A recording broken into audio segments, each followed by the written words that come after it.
Exams ఉన్నాయి కదా అక్క, చదువుకోవచ్చుగా. నేను చదువుకుంటానే చెల్లి, నువ్వు చదువుకోరాదు. సర్లే అక్క. ఏం చేస్తున్నారు? ఏదో గొడవ పడుతున్నారు మీరు. అమ్మమ్మ అక్క చేసి ఎగ్జామ్స్కి చదువుకోమంటే నేను చదువుకుంటానులే చెల్లి అంటుందమ్మ. అవునా, సరే సరే. ఏంటి సెల్ చూస్తున్నావా? ఏం చేసి అక్కడ పెట్టి సెల్ పక్కా పెట్టు. చెల్లి చెప్తున్నప్పుడు చదువుకోవాలి కదా నువ్వు కూడా. ఎగ్జామ్స్ ఎప్పుడు ఉన్నాయి? 2 డేస్లో అమ్మమ్మ గారు. 2 డేస్ ఉంటేనే ఇంకా నువ్వు చదువుకుంటూ ఉన్నావా? ఎగ్జామ్కి సిద్ధపడుతున్నావు అన్నమాట. మరి నువ్వెందుకు సిద్ధపడట్లేదు? ఇంకా 2 డేస్ ఉంది అమ్మమ్మ గారు, చదువుకుంటాను రేపు. ఇంకా 2 డేస్ ఉందని చెప్పేసి నువ్వు చదువుకుంటాలే అని అంటున్నావు. 2 డేస్లో నువ్వేం చదవగలవు? నువ్వు సిద్ధపడగలవా? నువ్వు ఎగ్జామ్కి సిద్ధపడలేవు నువ్వు, అవునా? నువ్వు సిద్ధపడుతున్నావా? మంచిగా రాయగలవా? నీకు ఎన్ని మార్కులు వచ్చాయి? 90కి 90. Very good. ఏ గ్రేడ్ నువ్వు? నువ్వే గ్రేడు? బి అమ్మమ్మ గారు. బి. ఎందుకని ఏ గ్రేడ్ నుంచి బికి వచ్చావు? సిద్ధపాటు లేదు, ఇంకా టైం ఉందిలే చదువుకుందాంలే అని అంటున్నావు, అదే కదా? అంతేనా? అంటే ఇంకా 2 డేస్ ఉందని నువ్వు చదవట్లేదు. అయితే నేను బైబిల్లో బుద్ధిగల కన్యకలు, బుద్ధి లేని కన్యకలు, మరి స్టోరీ చెప్తాను, వినండి. కొద్దిసేపు బుక్ పక్కకు పెట్టి మహిమ. ఓకే. అయితే ఇప్పుడు బుద్ధిగల కన్యకుల 5, బుద్ధి లేని కన్యకలు 5. బుద్ధిగల కన్యకులు 5, బుద్ధి లేని కన్యకులు 5 ఉంటారు. ఇప్పుడు మీరు ఎగ్జామ్కి సిద్ధపడితే, నువ్వు ఎగ్జామ్కి సిద్ధపడి చదివే కనుక నీకు ఏ గ్రేడ్ వచ్చింది. అక్కేం చేసింది? ఇంకా 2 డేస్ ఉందిలే, ఇంకా టైం ఉందిలే అని చదివింది కనుక అక్క బి గ్రేడ్ వచ్చింది కదా. సిద్ధపాటు తక్కువగా ఉంది అక్కకి, ఎగ్జామ్స్కి సిద్ధపాటు తక్కువగా ఉంది, సిద్ధపాటు అవ్వట్లేదు అక్క. ఏంటంటే సమయం ఉందిలే అని చెప్పి అనుకుంటుంది. కానీ ఇంత చదువు నేను చదవాలంటే నాకు సమయం సరిపోవట్లేదని నువ్వేం చేస్తున్నావు? ఇప్పటి నుండే చదువుతూ మొదలు పెడుతున్నావు. హల్లెలూయా. కాబట్టి ఇక్కడ మనం చదువుతున్నాం ఏంటిదంటే మత్తయి శుభవార్త 25వ అధ్యాయంలో ఉంటుందన్నమాట. ఏంటి? 10 మంది కన్యకల గురించి. 5 కన్యకలు బుద్ధిగల కన్యకలు, 5 కన్యకలు బుద్ధి లేని కన్యకలు. మరి యేసయ్య వచ్చే సమయము ఆసన్నమైంది. యేసయ్య గారు వస్తున్నారు. మీకు ఎగ్జామ్స్ ఎట్లా వచ్చేసినాయో అలాగే యేసయ్య వచ్చేస్తున్నారనమాట. యేసయ్య వచ్చే టైంకి సిద్ధపడి ఉండాలి. యేసయ్య వస్తారా? తప్పకుండా వస్తారా? నమ్ముతున్నారా మీరు? చెప్పారు కదా యేసయ్య నేను మరలా తిరిగి వస్తాను అన్నారు. హల్లెలూయా. మాట ఇచ్చిన దేవుడు తప్పరు కదా. కాబట్టి యేసయ్య వస్తారు కనుక ఈ 5 కన్యకులు మరి దేవుడి కోసం ఎదురు చూస్తూ ఉన్నారన్నమాట. ఈ 10 మంది ఉన్నారు. ఈ 10 మందిలో ఏం చేస్తారంట వీళ్ళు? మనం చదువుకున్నట్లయితే మత్తయి సువార్త 25వ అధ్యాయంలో నుండి మనం చదువుకుందాం. పరలోక రాజ్యము తమ దివిటీలు పట్టుకొని పెండ్లి కుమారుణ్ణి ఎదుర్కొనుటకు బయలుదేరిన 10 మంది కన్యకలను పోలి ఉన్నది. వీరిలో 5 బుద్ధి లేనివారు, 5 బుద్ధి గలవారు.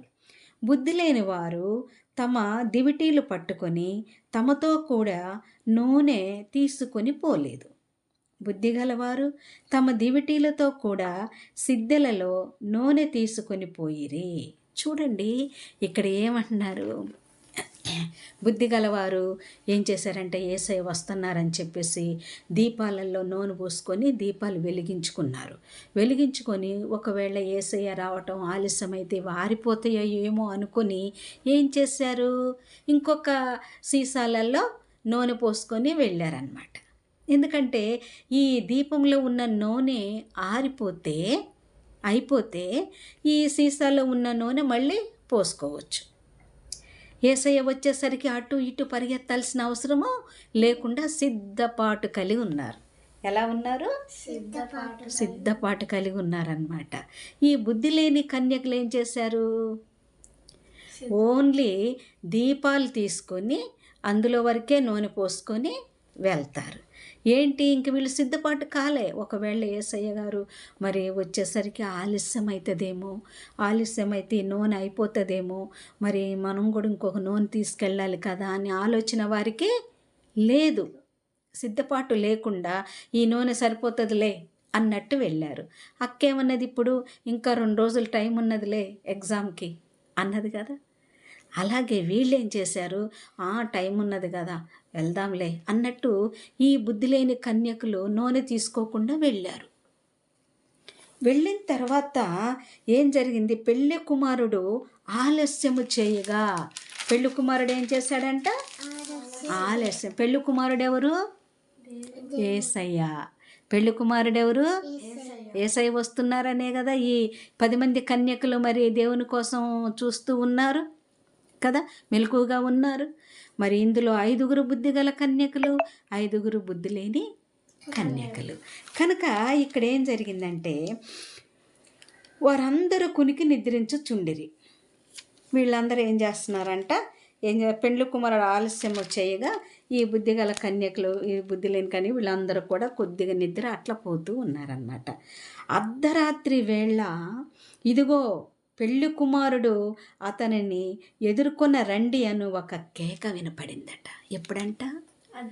అర్ధరాత్రి వేళట. అర్ధరాత్రి వేళ ఒక శబ్దము ఎవరో పెద్దగా చెప్తున్నారనమాట. ఏమని?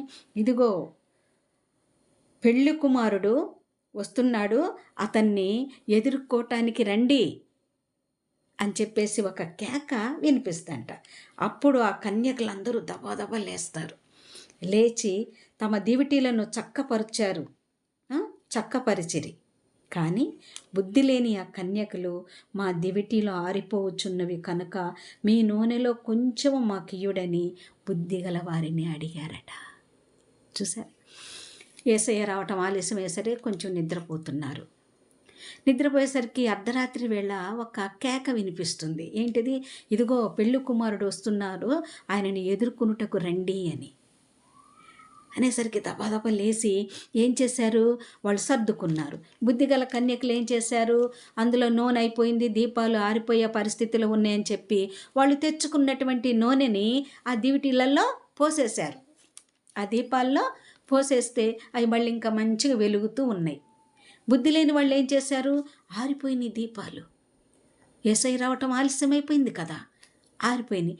ఆరిపోయేసరికి ఏం జరిగింది, మహిమ ఏం జరిగింది, అప్పుడు నూనె లేదు. వెంటనే ఈ బుద్ధి లేని కన్యకులు బుద్ధిగల కన్యకలను అడుగుతున్నారు, ఇదిగో మా నూనె అయిపోయింది కానీ మీ దగ్గర కొంచెం నూనె ఉంటే ఇవ్వరా అని అడుగుతారు.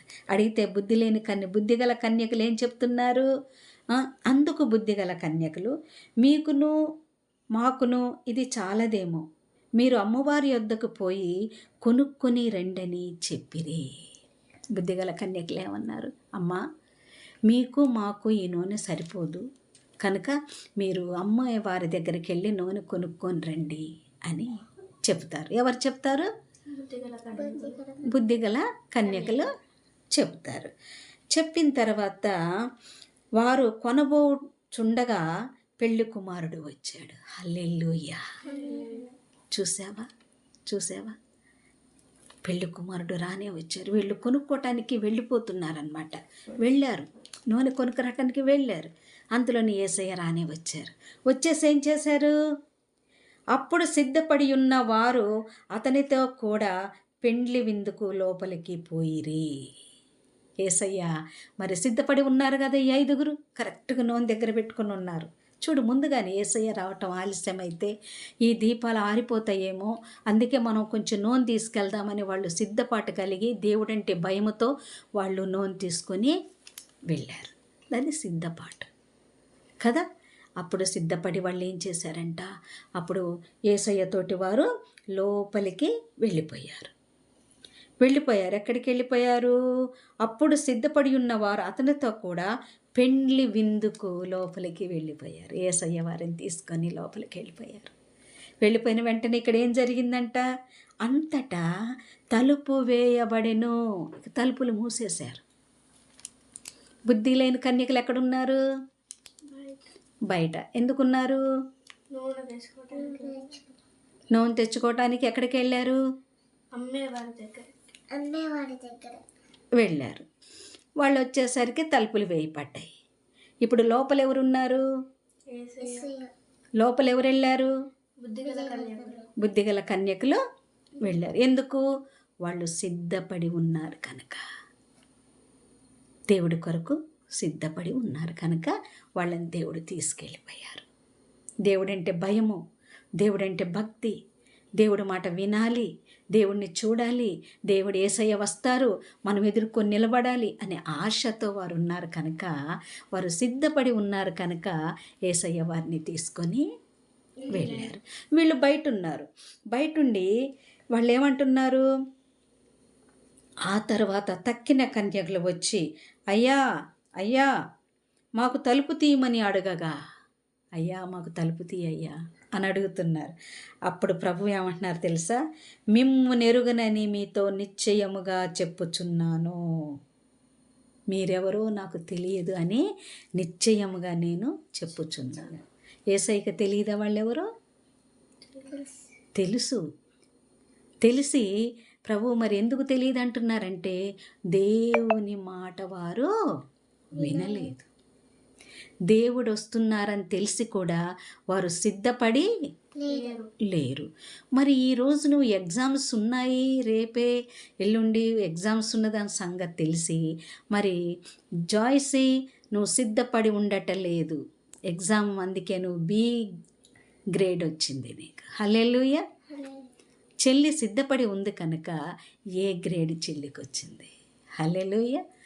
అందుకని నువ్వు ఎగ్జామ్స్కి ఎలా సిద్ధపడుతున్నావో, భయముతో ఎలా చదువుకుంటున్నావో, నేను పాస్ కావాలి, నెక్స్ట్ క్లాస్కి వెళ్ళాలి అని, నీవు ఇప్పుడు ఈ క్లాస్ పాస్ అయితేనే నెక్స్ట్ క్లాస్కి నువ్వు వెళ్ళగలవు. అలాగే యేసయ్య ఇచ్చినటువంటి మరి ఆజ్ఞలు పాటించకపోతే, యేసయ్య చెప్పినట్టుగా మనం వినకపోతే, యేసయ్య పెట్టిన పరీక్షల్లో మనము పాస్ అవ్వకపోతే యేసయ్య మనల్ని తీసుకొని వెళ్ళరు.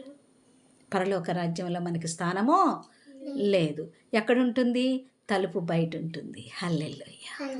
యేసయ్యా నన్ను నేను తెలుసు కదయ్యా మీకు, అయ్యా తలుపు తీయ్యా అంటే ప్రభు ఏమంటారో తెలుసా? జాయ్సీ నీవెవరో నాకు తెలియదు. మీరు స్కూల్కి వెళ్తారు, టైంకి మీరు వెళ్ళకపోతే, ప్రేయర్ టైంకి మీరు అందుకోకపోతే గేట్ వేస్తారా లేదా? వేసేస్తారు. అప్పుడు మీరు ఎక్కడుంటారు? గేట్ బయట ఉంటారా, గేట్ లోపల ఉంటారా? అదన్నమాట కదా. యేసయ్య గారు ముందుగానే చెప్పారు, ఇది టైం, ఇలా ఉండాలని చెప్పారు. ఆ విధంగా ఉండకపోతే తలుపులు వేయబడును. హల్లెలూయా. మరి మనం ఎలా ఉండాలి? ఏ కన్యకల్లాగా ఉండాలి? దేవుడంటే భయం ఉంది కదా. యేసయ్య వస్తారని నమ్ముతున్నారా? తప్పకుండా యేసయ్య వస్తారు. మరి యేసయ్యకి ఇష్టమైన పనులు ఏమిటి? దేవునికి ఇష్టమైన పనులు తల్లిదండ్రులను సన్మానింపటం, నరహత్య చేయకుండా ఉండటం, దొంగతనం చేయకుండా ఉండటం, పొరుగు వారి మీద అబద్ధపు నింద మోపకుండా ఉండటం, పొరుగు వారి దగ్గర నుంచి ఏది ఆశించకుండా ఉండటం, పైన ఆకాశం అందే కానీ కింద భూమి అందే కానీ ఏ రూపంలో పూజింపకుండా ఉండటం, ఇవి దేవునికి నచ్చిన పనులు. ఇంకా పెద్దల మాట వినాలి, పెద్దల మాట వినాలి, పెద్దలు చెప్పిన పనులు చేయాలి, త్వరగా లేవాలి, దేవుడికి ప్రార్థన చేసుకోవాలి, స్కూల్కి వెళ్ళే ముందు ప్రార్థన చేసుకుని వెళ్ళాలి, స్కూల్కి క్లాస్కి వెళ్ళే ముందు ప్రేయర్ చేసుకుని వెళ్ళాలి, అబద్ధములు చెప్పకూడదు, వేయకూడదు, పొరుగువాని మీద అబద్ధపు నింద మోపకూడదు. మరి ఇవన్నీ మీరు చేస్తున్నారు కదా, చెయ్యాలి. మరి అప్పుడే మరి యేసయ్య వచ్చే టైంకి మీరు సిద్ధపడి ఉంటే, బుద్ధిగల కన్యకల్లాగా యేసయ్య మిమ్మల్ని ఇద్దరిని ఇలా ఎత్తుకొని తీసుకొని వెళ్ళిపోతారు. హల్లెలూయా. యేసయ్య అంటే భయం కలిగి ఉండాలి, పెద్దల ఎడల భయం కలిగి ఉండాలి, పెద్దలకి లోబడాలి, అధికారులకు లోబడాలి. యేసయ్య చెప్పిన 10 ఆజ్ఞలు మీరు పాటించాలి. మరి ఎగ్జామ్స్కి మీరు సిద్ధపడాలి. యేసయ్య వస్తున్నారు కనుక యేసయ్య రాకడ సమయానికి మీరు సిద్ధపడి ఉండాలి.